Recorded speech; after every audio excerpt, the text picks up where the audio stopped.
UP में बुजुर्गों को मुफ्त इलाज देने की महत्वाकांक्षी योजना आयुष्मान वय वंदन कार्ड के वितरण की शुरुआत हो चुकी है। सोमवार को गोरखपुर पहुंचे सीएम योगी ने इसकी शुरुआत की।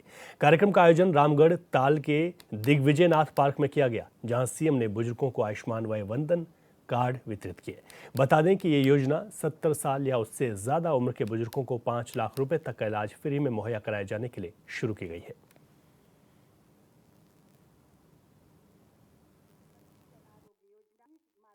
इसके लिए जब हम लोग 17 में आए थे तो 1947 से 2017 तक 70 वर्षों में प्रदेश में मात्र 12 मेडिकल कॉलेज गवर्नमेंट के स्तर पर बने थे। और आज मुझे बताते हुए प्रसन्नता कि 75 में से 65 जनपद ऐसे हैं जिन पे एक एक मेडिकल कॉलेज का निर्माण आज के दिन पर हो गया है। अकेले इस वर्ष प्रदेश में 16 मेडिकल कॉलेज हम लोग प्रारंभ किए हैं, जिनमें 13 गवर्नमेंट स्तर पर, 3 पीपीपी मोड पर और 2 प्राइवेट में भी मेडिकल कॉलेज प्रारंभ हुए हैं। ये दिखाता है कि स्वास्थ्य की सुविधा को बेहतरीन बनाने के लिए ये डबल इंजन सरकार पूरी प्रतिबद्धता के साथ कार्य कर रही है। लेकिन स्वास्थ्य के केंद्र भी स्थापित हो, स्वास्थ्य केंद्र के साथ साथ हम लोग हर व्यक्ति को, जरूरतमंद को फ्री में उपचार की सुविधा भी प्राप्त हो। इसके लिए सरकार ने ये सभी स्कीम लागू की है, चाहे आयुष्मान भारत की योजना हो, मुख्यमंत्री जन आरोग्य योजना की योजना हो, दीनदयाल उपाध्याय कैशलेस उपचार की व्यवस्था हो, या फिर आयुष्मान भारत योजना में वय वंदना योजना हो, और चाहे मुख्यमंत्री राहत कोष से उपचार के लिए दी जाने वाली सुविधा हो। इन सभी सुविधाओं का एक ही उद्देश्य है कि एक सशक्त भारत के निर्माण के लिए स्वस्थ भारत चाहिए, और स्वस्थ भारत के लिए हर नागरिक की स्वस्थ और आरोग्यता का लक्ष्य प्राप्त करने की दिशा में हम आगे बढ़ सके। आरोग्यता की स्थिति को प्राप्त करने के लिए आज सरकार की इस स्कीम का लाभ गोरखपुर के बुजुर्गों को प्राप्त हो सके। और मुझे प्रसन्नता है कि अब तक वय वंदना योजना में 70 वर्ष से ऊपर के बुजुर्गों में से 8,300 से अधिक लोगों को इस योजना का लाभ प्राप्त होने जा रहा है। लेकिन मैं चाहूंगा कि इसके लिए केवल बुजुर्ग के स्मार्टफोन पर निर्भर होकर के नहीं, बल्कि अभियान चला करके जनप्रतिनिधिगण है उनसे भी मैं कहूंगा, कैंप लगा करके, जैसे आज कैंप लगे हैं यहाँ पे, ऐसे ही कैंप लगा करके हर बुजुर्ग को इसका कार्ड उपलब्ध करवाया जाए, उन्हें बताया जाए कि हाँ, ये कार्ड ऐसे आपका बनेगा। प्रधानमंत्री नरेंद्र मोदी ने हरियाणा से बीमा सखी योजना का शुभारंभ किया। वर्चुअल कार्यक्रम का आयोजन कानपुर नगर में भी किया गया। इस दौरान कार्यक्रम में उपस्थित महिलाओं ने प्रधानमंत्री के उद्बोधन का सजीव प्रसारण वर्चुअली मोड में सुना। कार्यक्रम के बाद महिलाओं ने प्रधानमंत्री द्वारा शुरू किए गए बीमा संबंधित कार्य की सराहना की।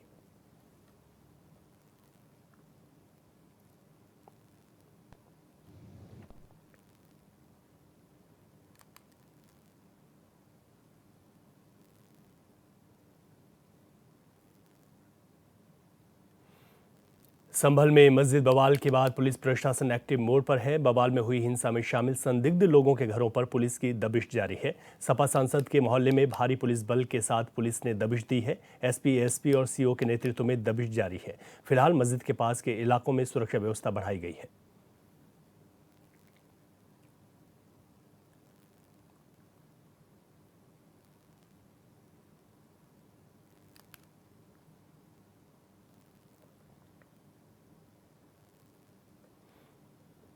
All India Muslim personal law board के प्रवक्ता और सचिव महफूज उमरैनी रहमानी कानपुर के पटकापुर के जामा मस्जिद पहुंचे, जहां उन्होंने संभल हिंसा पर प्रेस कॉन्फ्रेंस की। उमरैन रहमानी ने कहा कि मुस्लिम पर्सनल लॉ बोर्ड जुल्म के खिलाफ हमेशा खड़ा है। पहले तो हमें अपने मुल्क में देखना चाहिए कि मस्जिदों को लेकर जो मामले शुरू हुए हैं उसे तमाशा बनाया जा रहा है। इससे मुल्क का अमन चैन बिगड़ रहा है, दो समुदायों के बीच नफरत फैल रही है।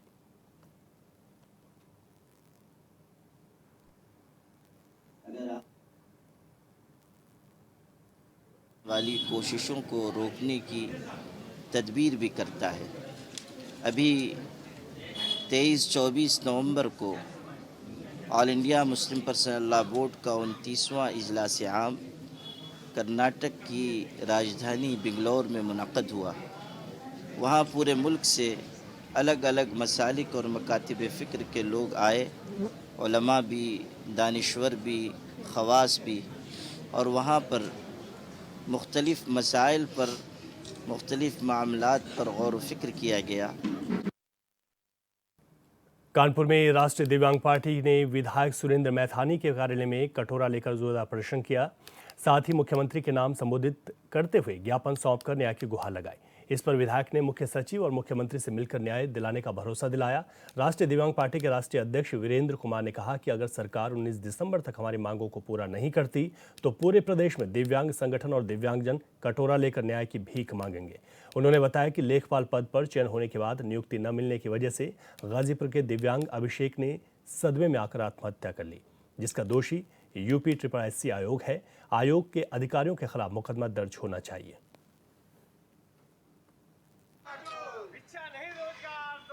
कि जो कई दिनों से एक धरना चल रहा आयोग के खिलाफ, कि दिव्यांगों को उनकी चयन की प्रक्रिया के लिए अभ्यर्थी बनाते समय इन नॉर्म्स को देना चाहिए जिसके आधार पर वो अभ्यर्थी बने, और जब वो फॉर्म भर दें उसके बाद अगर आयोग ये कहे कि आप इसमें कैपेबल नहीं हैं, अगर ऐसी बात जैसा वीरेंद्र जी का कहना है, तो इस पर मैं उत्तर प्रदेश के मुख्य सचिव शासन स्तर पर मैं बात करूँगा। हम न्याय मांगने आए हैं उत्तर प्रदेश की सरकार से। हमारे लोकप्रिय विधायक सुरेंद्र मैथानी जी हमेशा दिव्यांगों की मदद करते हैं, इसलिए हमें ये लगा कि हमें उनसे मदद मांगनी चाहिए। और आज जो मुख्य सेविका बहनें हैं या लेखपाल पद के अभ्यर्थी हैं या सीजनल संग्रह अमीन है जिनका विनियमितीकरण नहीं हो रहा है, या पेंशन की समस्या है जो 5,000 होनी चाहिए, और भी जो तमाम समस्याएं हैं, 14 सूत्री मांग है हमारी। वहीं देवरिया में अनुसूचित समाज के अंधे बुजुर्ग की मदद के लिए बीजेपी विधायक डॉक्टर शलभ मणि आगे आए। बता दें कि बुजुर्ग का प्रधानमंत्री आवास रद्द करने पर विधायक ने अधिकारियों को फटकार लगाई, जिसका वीडियो सोशल मीडिया पर जमकर वायरल हो रहा है। मौके पर विधायक ने अधिकारियों को पीड़ित बुजुर्ग का तुरंत PM आवास मुहैया कराने के निर्देश दिए। अनुसूचित समाज से आते हैं, क्यों तुमने इनका कैंसिल किया? तो तुम्हें सिफारिश के फोन की आवश्यकता क्यों है, मुझे ये बताओ। मैं ये नहीं कह रहा हूं तुमने कैंसिल क्यों किया इनका मकान, मुझे ये कारण बताओ। तुम अपने पिताजी के पैसे से दे रहे हो मकान कि मोदी जी और योगी जी पैसा भेज रहे हैं? सुधर जाओ तुम लोग सुधर ले। इतना जेल जा रहे हो, इतना कार्रवाई हो रही है, मतलब एक गरीब आदमी का मकान एक झटके में साइन करते हो, मकान छीन लेते हो। हाँ, इनका मकान दे के मुझे बताना कि इनके मकान की चाबी दे दियो या जो इनका मकान का पैसा हो गया है, और सुधर जाओ। ऐसा मत किया करो, एक साइन मारते हो और किसी का आशियाना छीन लेते हो। नहीं, ये नेत्रहीन है, अनुसूचित समाज से आते हैं। यदि आप ऑनलाइन शॉपिंग करते हैं तो सावधान हो जाएं। ऑनलाइन सूट खरीदने के दौरान आपके बैंक खाते से पैसे खाली हो सकते हैं। गोंडा के करनैलगंज से ऐसा ही मामला सामने आया, जहां इंस्टाग्राम पर ऑनलाइन सूट खरीदने के दौरान एक महिला के खाते से 2,94,000 रुपये उड़ गए। महिला ने पुलिस को तहरीर देकर मामले की शिकायत की है।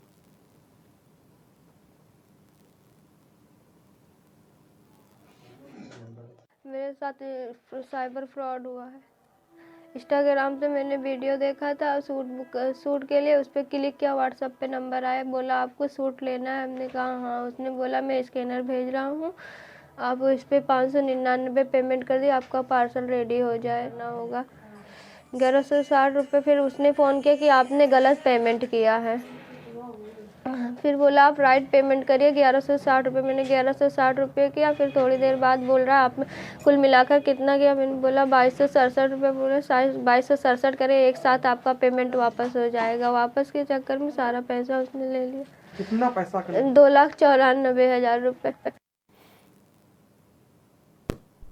बड़ी खबर आपको बता दें, लखीमपुर खीरी में एचएनएन की खबर का बड़ा असर हुआ है। निगासन जाने वाले शॉर्टकट मार्ग को गूगल मैप से हटाया गया है। शॉर्टकट मार्ग पर पड़ती थी शारदा नदी। पहले गूगल में शॉर्टकट मार्ग पर दिख रहा था गलत रास्ता। तो ये बड़ी खबर आपको बता रहे, गूगल मैप के गलत रास्ते को लेकर एचएनएन ने ये खबर प्रमुखता से दिखाई थी। अब नेविगेशन से लखीमपुर से शारदा नगर होकर पहुंच सकेंगे निगासन। तो ये बड़ी खबर आपको बता रहे, पहले गूगल में शॉर्टकट मार्ग दिखा रहा था, लेकिन अब नेविगेशन से लखीमपुर से शारदा नगर होकर निगासन पहुंच सकेंगे। एचएनएन ने इस खबर को प्रमुखता से दिखाया था, जिस पर ये अब बड़ा अपडेट आपको बता रहे हैं और इन लोगों की सहूलियत के लिए भी है, ताकि लोग अब जिस गलत मार्ग से जा रहे थे वहां से नहीं जा पाएंगे। तो लखीमपुर खीरी में एचएनएन की खबर का ये बड़ा असर, निगासन जाने वाले शॉर्टकट मार्ग को गूगल मैप से अब हटाया गया।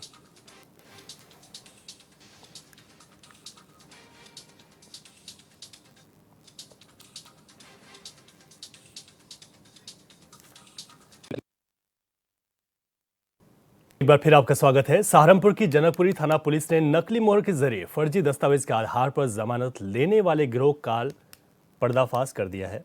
पुलिस ने गिरोह के 6 सदस्यों को गिरफ्तार किया। मुख्य आरोपी वकील समेत गिरोह से जुड़े अन्य लोगों की तलाश जारी है। बता दें कि करीब 25 केसों में आरोपित जमानत ले चुके हैं।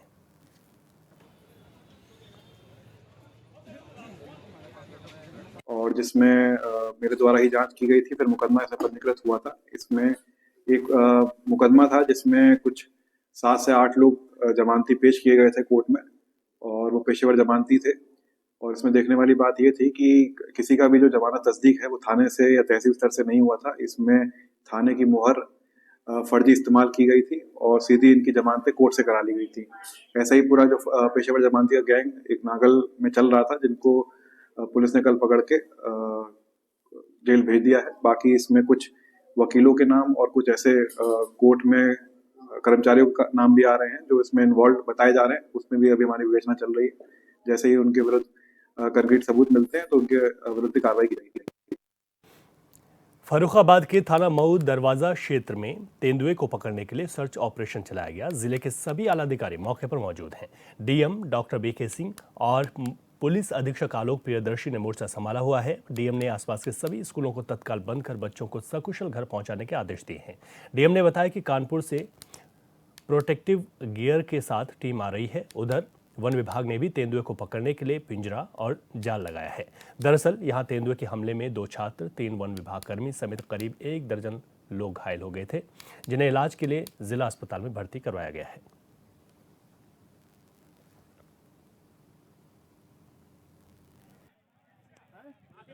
इसमें सूचना मिली कि एक जो है लेपर्ड जो है किसी के घर, एक मिलिट्री के रिटायर्ड पर्सन, उनके घर के बगल में जो एक एबंडेंट बिल्डिंग है उसमें झाड़ी में छुपी हुई है। और स्कूल के लिए जो है 2 बच्चे जा रहे थे मॉर्निंग में साइकिल से, उस पर उन्होंने अटैक किया। अटैक करने के बाद गांव वाले 4-5 लोग थे, वो इकट्ठा हुए, उनको भगाया। तो भागने के बाद फिर दोबारा वो वापस घूम के खेतों के तरफ से फिर आए और फिर दोबारा उन्होंने, गांव वाले ने जब वो घेरा तो फिर दोबारा गांव वाले के ऊपर अटैक किया। अटैक करने के बाद गांव के लोग काफ़ी इकट्ठा हो गए, तो फिर वो आलू के खेत की तरफ भागा। और फिर हमारी वन विभाग की टीम, पुलिस, मजिस्ट्रेट सब लोग मौके पे आए।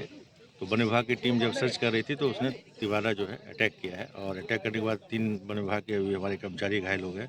इधर से आ रहा था रोड से, तो वहाँ 2 बच्चे जा रहे थे साइकिल से, उन पे अटैक किया। और वहाँ से अटैक जैसे उन पे किया, वो चिल्लाने, उन्होंने साइकिल डाली, वो हमारी तरफ भागे तो हम लोग इधर से दौड़े। दौड़ने के बाद बच्चों को तो छोड़ दिया, वो खेत में तरफ भाग गया। खेत की तरफ भागा, फिर वो मकान के पीछे से आके फिर इधर आके झाड़ी में छुप गया।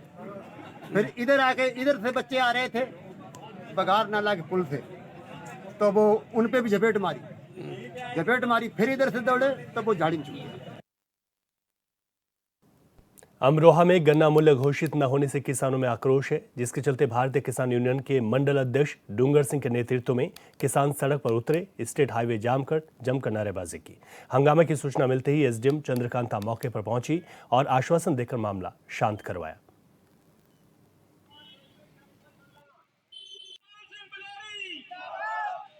भैया हमने 1.5 महीना हो गया मिल चले हुए, होनी तो चाहिए थी फसल बोने से पहले गन्ने का रेट घोषित।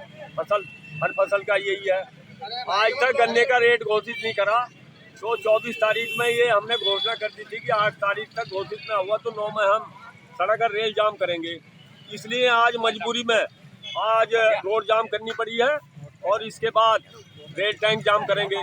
तो इन मजबूरी में जो है हमें आज यहाँ रोड पर आना पड़ रहा है। और गन्ने का तो वैसे ही हाल खराब हो गया, इस साल जाके देखो खेतों में। कन्नौज में प्रधान की दबंगई से परेशान पूर्व सैनिक ने अपने दर्जनों साथियों के साथ एसपी को प्रार्थना पत्र सौंपा। पीड़ित ने प्रधान पर झूठे मुकदमे में उसे फंसाने के साथ ही जमीन पर कब्जे का आरोप लगाया है। इसके अलावा पीड़ित ने प्रधान पर 4 हरे पेड़ काटने, गाली गलौज करने और मारपीट का भी आरोप लगाया। पीड़ित ने एसपी से मामले का संज्ञान लेकर न्याय की गुहार लगाई है।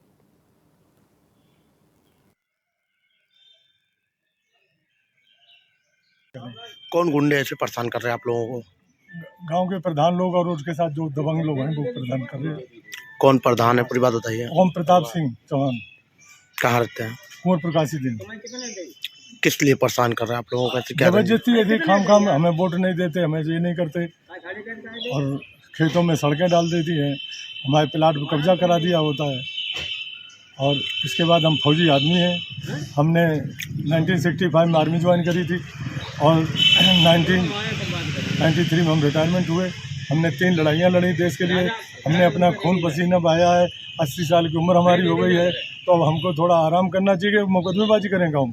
जिलाध्यक्ष सर, आज आप लोग एसपी ऑफिस पहुंचे, क्या मामला है? आज हम एसपी ऑफिस के पास आए। हमारे जो वरिष्ठ हैं, साथ ही संयोजक भी हमारे संगठन के हैं, उनका कुछ ज़मीनी विवाद है। कुछ उन्होंने ज़मीन लिया था अपने वृद्धाश्रम वगैरह खोलने के लिए, उसमें प्रधान ने 60 गांठ करके प्रशासन से उसमें कॉलोनी काट दिया है और इनका जो खेती उसमें कई जगह चक्रोट वगैरह निकालते हैं, मतलब आए दिन उनको परेशान करते हैं। कुल मिला कहने का मतलब ये है कि वो प्रधान इनको अपने दबाव में लाना चाहता है। कहाँ के रहने वाले हैं? ये कुंवरपुर तहसील पड़ता, भावलपुर के पास, खड़नी की जगह है। महाराजगंज जिले में स्थित भारत नेपाल के अंतर्राष्ट्रीय बॉर्डर की सुरक्षा में तैनात सशस्त्र सीमा बल के जवानों ने स्वच्छता को लेकर कदम उठाया है। स्वच्छता पखवाड़ा मिशन के तहत जवानों ने गांव और स्कूलों में डस्टबिन डोनेट करते हुए साफ सफाई का संदेश दिया ताकि लोग कचरे का सही ढंग से निपटारा कर सकें। इस दौरान जवानों के साथ सैकड़ों ग्रामीण, स्कूल के बच्चे और शिक्षक भी इस अभियान का हिस्सा बने और ग्रामीणों ने जवानों के इस काम की खूब सराहना की।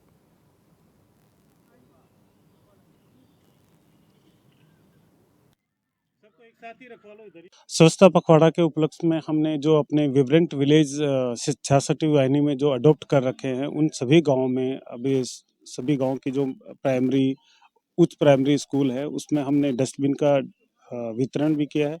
साथ के साथ में स्कूलों में हम स्वच्छता अवेयरनेस प्रोग्राम तथा नशा मुक्ति प्रोग्राम का भी संचालन किया है ताकि गाँव के जो छोटे स्कूल के बच्चे हैं वो स्वच्छता का महत्व समझ सके, ताकि वो खुद भी स्वस्थ रहें और अपने आसपास के एरिया को भी साफ सफाई रखें।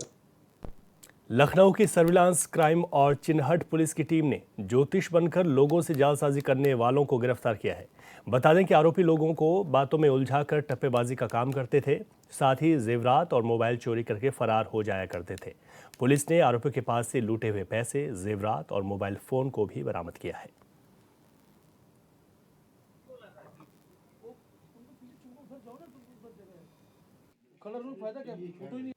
ये विगत कुछ दिनों में, पिछले माह में चिन्हट थाना क्षेत्र में 2 टप्पेबाजी की घटनाएं हुई थी, जिसमें लोगों जो पीड़ित थे उनके द्वारा बताया गया था कि 2-3 व्यक्ति आते हैं उनको और ज्योतिष और अन्य चीज़ों में, बातों में उलझा के उनके साथ टप्पेबाजी घटना कारित कर देते हैं। और इसको हम लोगों ने बहुत सीरियसली लिया था। इस पर 4 टीमों का हमारे द्वारा गठन किया गया था एसीपी विभूति खंड के नेतृत्व में, जिसमें हमारे पूर्वी जोन की क्राइम टीम थी और थाना चिन्हट से भी टीम थी। इसमें 2 घटनाएं, एक 5 अक्टूबर 2024 की घटना है, जिसमें पुष्पा पांडे नाम की एक महिला थी, जिनके साथ 2 व्यक्तियों ने ज्योतिष बन के टप्पेबाजी की घटना कारित कर दी थी, जिसमें उनका कुछ सामान चला गया था। इसी क्रम में 3 दिसंबर 2024 को भी वादी हेम नितेश मोहन, इनके साथ भी टप्पेबाजी की घटना थाना चिन्हट क्षेत्र में कारित हुई थी।